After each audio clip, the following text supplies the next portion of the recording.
The dark mountains. Taking a long ride on a bicycle through the beautiful country roads of the Swiss Alps was one of my biggest dreams. I believed that I was a solitary albatross. I loved to just pack and travel. Adventures were my thing and I loved to do it alone. But I was not aware of what was in store for me in my much-awaited Alps adventure. I'm a physiology graduate and I work part-time in England. Since I loved to travel, I didn't commit myself to any full-time job. Last year, just before Christmas, when it started snowing, I decided to go and visit the Alps. The snowy white mountains intrigued me, and the mere thought of breathing the fresh air just captivated my dreams. I set out on my journey in early December so that I could be back just in time for Christmas. It took me around 12 hours of flight each way to reach Switzerland, and another 3 hours to reach the Zermatt Mountains of the Alps. I checked into a local hotel and decided to start my exploration the next day, as I still suffered from jet lag. All I remember is falling into the coziness of the bed before I slept like a dead body. The next day was bright and fresh.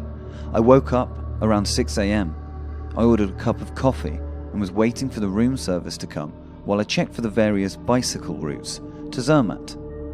I found a mountain bicycle rental nearby. I had my coffee and a light breakfast and started towards the store. All thanks to Google Maps, I thought, smiling to myself. I reached the shop. The man at the desk was a cheerful and friendly person. He told me that biking was popular in the area, but to make sure I returned before sunset.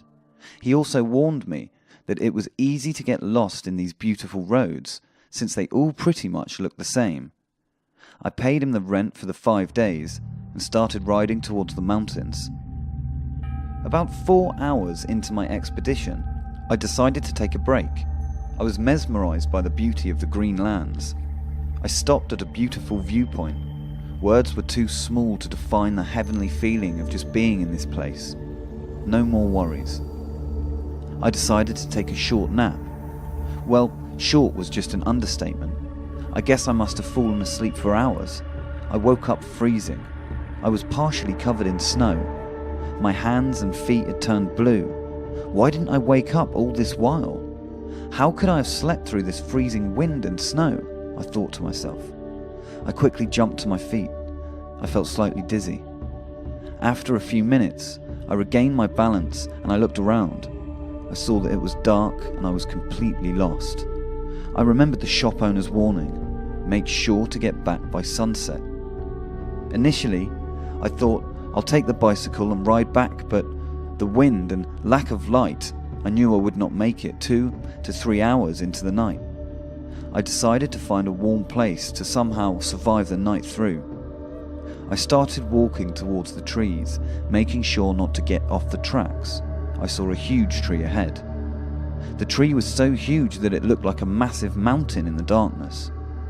As I got to the place, I noticed that it was free from snow, unlike the other parts. I was so relieved. I wouldn't have to freeze, I thought. I kept my bicycle on the side and started picking up some leaves. I made myself as cozy as I could and curled myself. I just hope I will survive till dawn, I said to myself.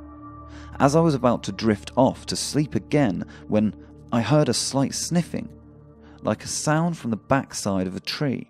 I immediately got up and grabbed my torch as well as a broken branch stick. Ready to attack, I slowly walked towards the sound. I did not dare switch on the torch because if it was a big animal, I did not want to grab its attention. But what I did see was surprising. A small boy. "What are you doing here at this time of the night?" I asked.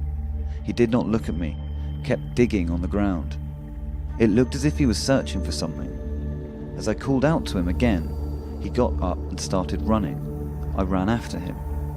When we reached a split road, the boy suddenly disappeared. He literally vanished right in front of my eyes. It was then that I realized the mistake I've made. I looked around. I was in the middle of nowhere. Just as I was about to turn around and run, I felt something grab my feet. I heard a woman laughing in the distance and almost at the same time saw a pair of green eyes look straight at me through the trees. I woke up with a jerk and looked around. The sun was shining bright above me. My bicycle was there near the tracks and nothing had changed at all. It was all a dream. Thank God, I exclaimed. I did not fall asleep for long. I quickly went to my bicycle and rode back to the town.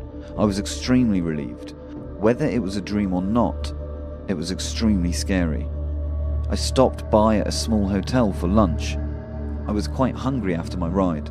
As I was hungrily devouring my extra large burger, I noticed a picture on the wall. It was a small boy. I remembered him instantly. He was the one from my dreams. I asked the waiter who he was, and what I heard next changed my life forever. "Sir, the boy is our owner's son. He was murdered last year by an unknown person at the steep slope by the mountains."